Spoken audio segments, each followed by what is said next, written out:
যে মানুষটাকে আপনি আজ খুব বাজেভাবে ঠকালেন, সেই মানুষটা আপনাকে অভিশাপ দেখ বা না দেখ, আপনিও একদিন খুব বাজেভাবে ঠকে যাবেন, হয়তো অন্য কারো কাছে, নয়তো অন্য কোনোভাবে। তবে ঠকে আপনি অবশ্যই যাবেন, কারণ বাস্তবতা হচ্ছে তার থেকে আপনার মুক্তি মিললেও তার রুহের হাই থেকে কখনোই আপনার মুক্তি মিলবে না। কাউকে বিনা কারণে অন্যায়ভাবে আঘাত করলে, কারোর সাথে বেইমানি কিংবা প্রতারণা করলে সাময়িকভাবে আপনি নিঃসন্দেহে ভালো থাকবেন, তবে বেশি দিন ভালো থাকবেন না। জীবনের শেষ দিন পর্যন্ত তো কখনোই নয়। আর ওপারের কথাটা না হয় নাই বললাম।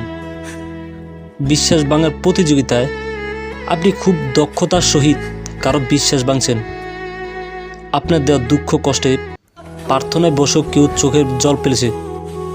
প্রস্তুত থাকুন, আজ না হয় কাল আপনার বিশ্বাসও কেউ না কেউ ভাঙবে, আপনার চোখের জলও কেউ না কেউ ফেলবে।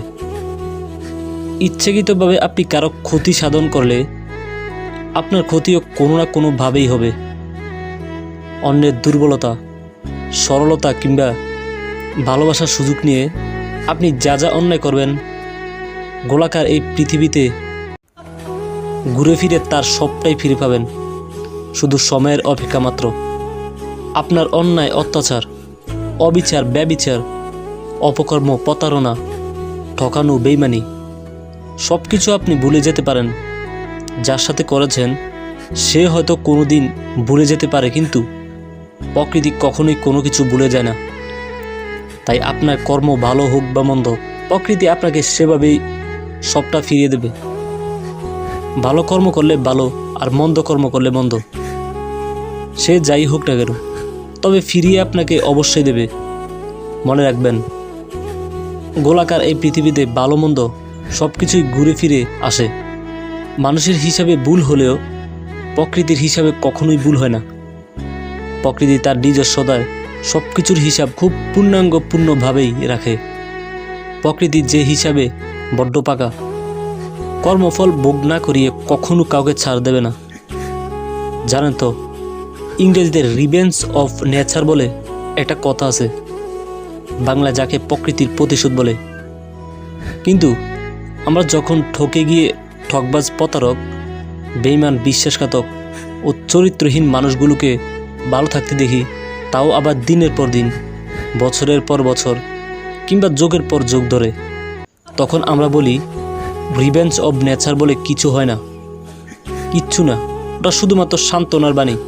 কিন্তু না, মোটেও তা ঠিক নয়। এগুলো আসলে আমাদের আঘাতে আঘাতে কত বিক্ষত হয়ে যাওয়া অশান্ত মনের অশ্রুকণা। আসল কথা হচ্ছে, আপনি সবাইকে ফাঁকি দিতে পারলেও প্রকৃতিকে কখনোই ফাঁকি দিতে পারবেন না। সবাই আপনাকে ছেড়ে দিলেও প্রকৃতি কখনোই আপনাকে ছেড়ে দেবে না। মনে রাখবেন, মানুষ যা পারে না, প্রকৃতি তা খুব ভালোভাবেই পারে।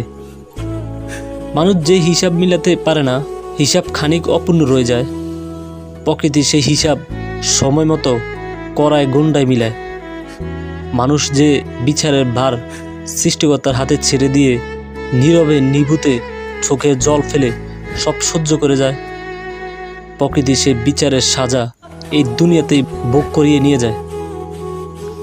কাউকে অন্যায়ভাবে আঘাত করা ছাড়ান, ঠকিয়ে লাভবান হওয়ার চিন্তাবাদ দিন, প্রতারণা করার মানসিকতা জলাঞ্জলি দিন। জীবনে এমনভাবে বাঁচুন যেন আপনার দ্বারা কখনোই কারো ক্ষতি না হয়। আপনি যেন কখনো কারো দীর্ঘশ্বাসের কারণ না হন। জানেন তো, মানুষের দীর্ঘশ্বাস ভীষণ ভয়ঙ্কর। কারো দীর্ঘশ্বাসের কারণ হয়েছেন তো আপনার শাস্তি অনিবার্য।